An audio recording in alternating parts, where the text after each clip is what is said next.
Hello friends, welcome to banker study Hindi special. मैं पीयूष यादव आपका बहुत बहुत स्वागत करता हूं आपकी अपनी फैमिली में। तो आज हम आपके लिए लेकर आए हैं 21 मोस्ट इंपॉर्टेंट फुल फॉर्म्स। और ये देखिए, ये जो आपकी रहने वाली हैं वो इतनी ज़्यादा इंपॉर्टेंट है क्योंकि ये सारी की सारी जो फुल फॉर्म्स हैं वो लास्ट ईयर के एग्जाम्स में पूछी हुई हैं। और सारी ही जो फुल फॉर्म्स हैं वो अपने आप में अपनी इंपॉर्टेंस अलग से रखती हैं। तो ये आपके सामने सेशन हम आज लेकर आए हैं। तो जो भी लोग आरआरबी पीओ के लिए हिंदी और कंप्यूटर की तैयारी कर रहे हो तो वो हमारे चैनल से जुड़ सकते हो, क्योंकि हम डेडिकेटेडली हिंदी और कंप्यूटर इनकी क्लासेस आपको प्रोवाइड कराते हैं। और इसके साथ ही हम आपको क्वांट और रीजनिंग के बहुत ही अच्छे सेशंस लेकर आते हैं कि किस तरह से आप कम समय में ज़्यादा से ज़्यादा क्वेश्चंस कर सको।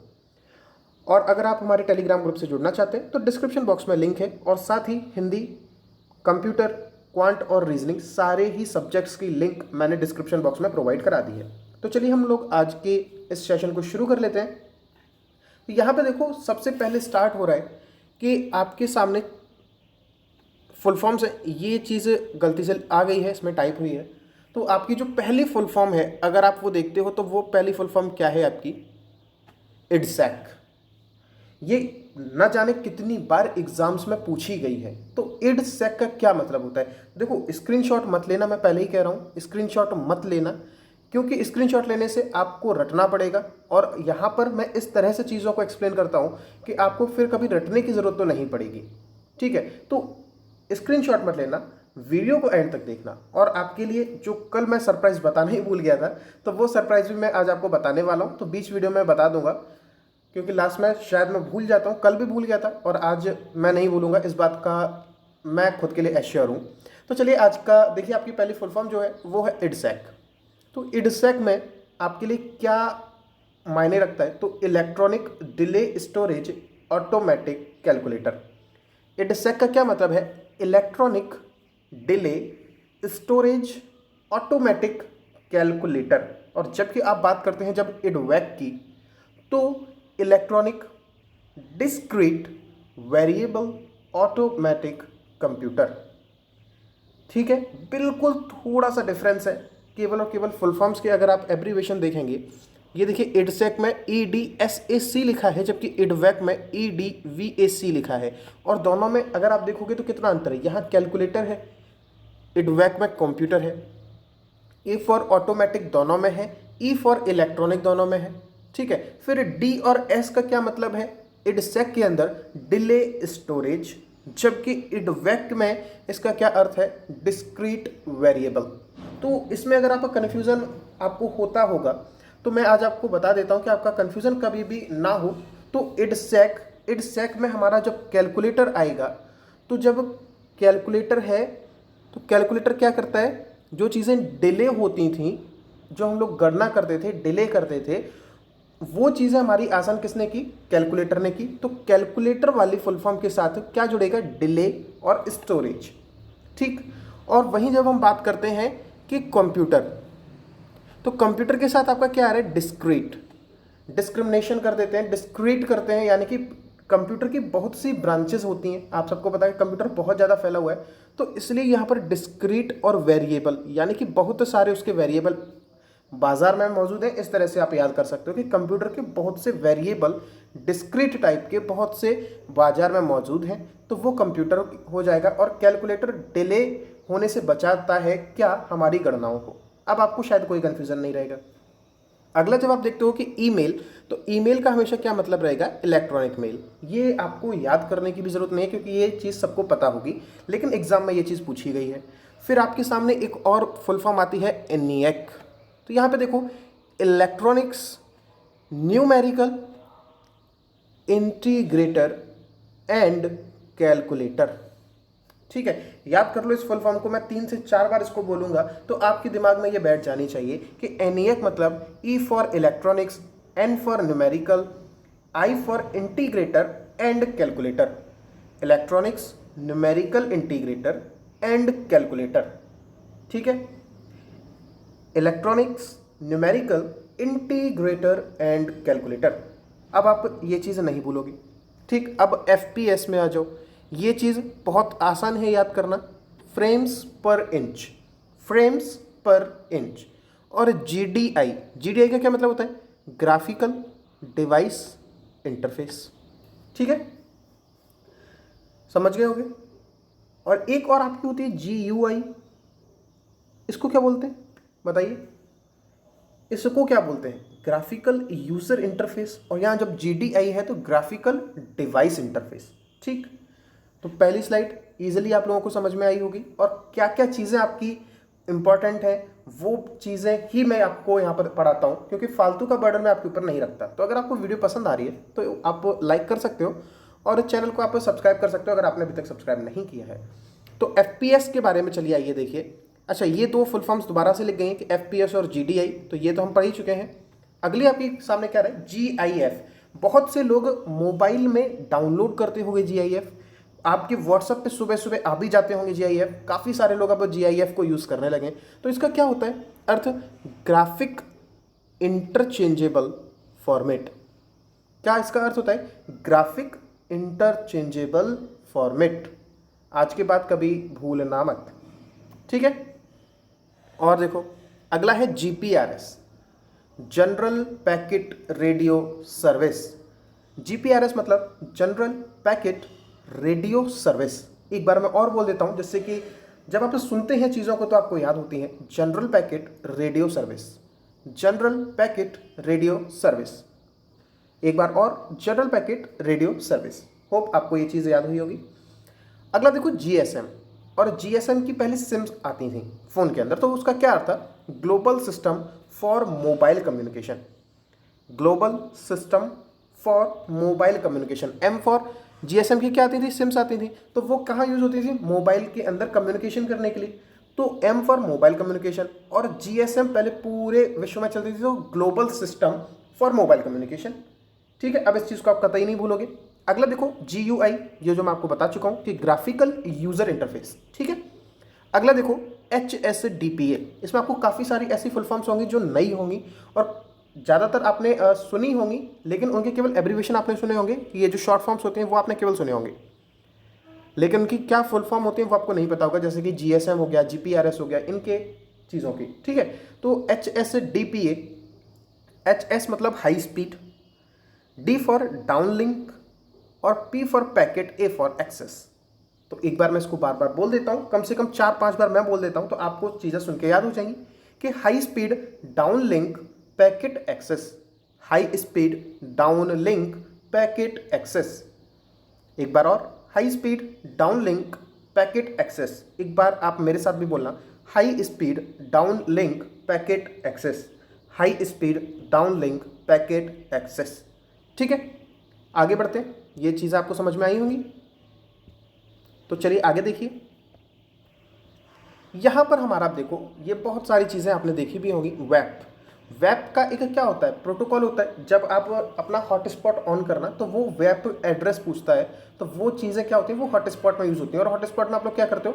वायरलेस एक एप्लीकेशन होता है, ठीक है, तो उसका जो प्रोटोकॉल होगा वो, तो आपसे कई बार पूछा भी जाता है कि मोबाइल के अंदर जो इंटरनेट का जो प्रोटोकॉल जाता है वाईफाई के लिए, वो कौन सा जाता है? वायरलेस एप्लीकेशन प्रोटोकॉल, यानी कि वेप।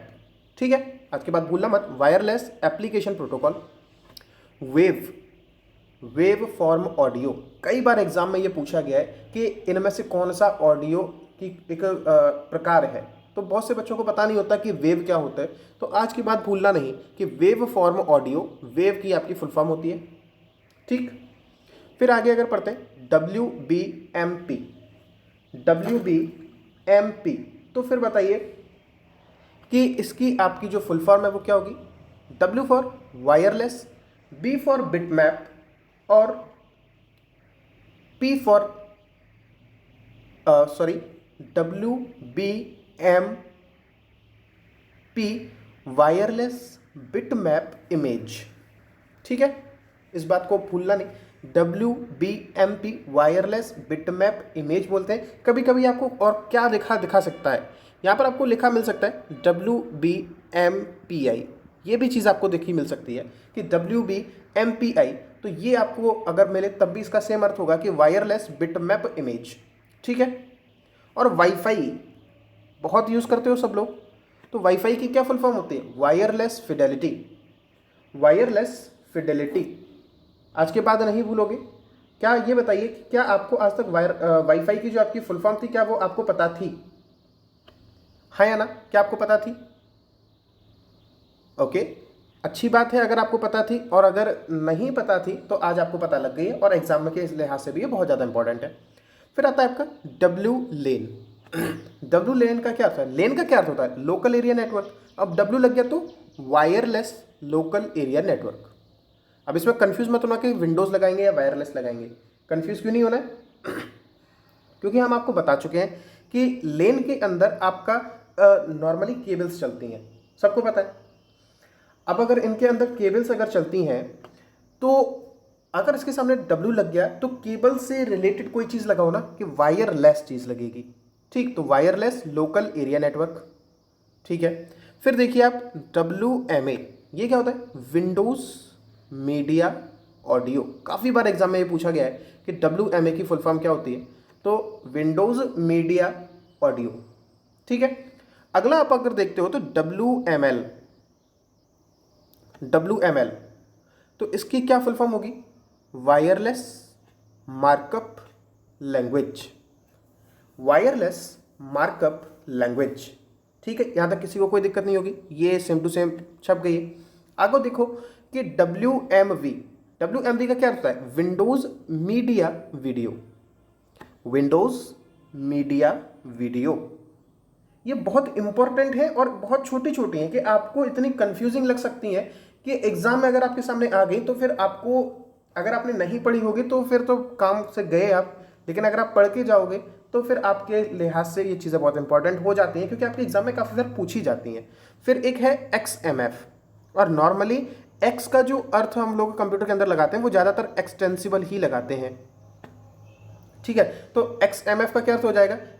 Extensible music file. ठीक है, MV मतलब मीडिया वीडियो, ML मतलब मार्कअप लैंग्वेज, MA मतलब मीडिया ऑडियो। MA यानी मीडिया ऑडियो, MV मतलब मीडिया वीडियो, और MF मतलब म्यूजिक फाइल। अब आपको चीज़ें क्लियर रहनी चाहिए, ज़्यादा आपको कोई अपने ऊपर बर्डन नहीं लेना है, धीरे धीरे करके हम सारी चीज़ों को कंप्लीट करेंगे। तो आज के सेशन में हमने आपके लिए इतना ही रखा था, तो अगर आपने अभी तक चैनल को सब्सक्राइब नहीं किया है तो आप सब्सक्राइब कर सकते हो। और साथ ही आज जो आपको सरप्राइज़ बताने वाले थे, मैं फिर से भूला जा रहा था लेकिन अभी मुझे याद आ गया, मैं आपको सरप्राइज़ जो बता रहा था, तो हमारा जो सरप्राइज़ है वो ये है कि हम एक मंथ में आपके लिए 2 हिंदी के मिनी मॉक टेस्ट लेके आया करेंगे। यानी कि डेली तो हम अपने प्रैक्टिस कर ही रहे हैं, डेली हम अपने लगभग 8 से 10 क्वेश्चन की प्रैक्टिस 100% करते हैं और एकदम एग्जाम ओरिएंटेड क्वेश्चंस की प्रैक्टिस करते हैं हिंदी की। और मैं अब ये सोच रहा हूँ कि ये जो आपका है मिनी मॉक टेस्ट, ये मैं आपको लाइव कराया करूँ, क्योंकि जब मैं लाइव कराऊंगा तो आपके जो भी डाउट्स हैं उन डाउट को हम ले पाएंगे और अच्छे तरीके से आपकी जो भी चीज़ें हैं उनको हम कर पाएंगे। ठीक है, तो जहाँ तक मैं सोचता हूँ कि लाइव हम लोग मई के आखिर में शायद आना शुरू हो जाएंगे, क्योंकि जो हमारे सब्सक्राइबर हैं वो 850 के अप्रॉक्सीमेट होने वाले हैं। 1000 होने के बाद हम लाइव आ पाएंगे, तो जल्दी से जल्दी आप ये भी काम करा दो, क्योंकि और उसके बाद एक सरप्राइज तो आपका ये है ही है कि हम 1 महीने में 2 बार आपका मॉक टेस्ट लेंगे हिंदी का, और साथ में जो क्लासेस जो चल रही हैं वो रेगुलर चलती रहेंगी। केवल और केवल संडे के दिन हम छुट्टी रखेंगे इन क्लासेस की, और छुट्टी वाले दिन भी ऐसा नहीं है कि हम कंप्लीट छुट्टी कर दें, कि संडे वाले दिन हम क्या किया करेंगे, हम लाइव जुड़ा करेंगे। हम लाइव जुड़ा करेंगे 2 बजे से संडे, एवरी संडे हम लाइव जुड़ा करेंगे 2 बजे से। लेकिन कब से? मई के बाद से, क्योंकि अभी तो चैनल एलिजिबल नहीं है लाइव आने के लिए, लेकिन बहुत जल्दी होने वाला है।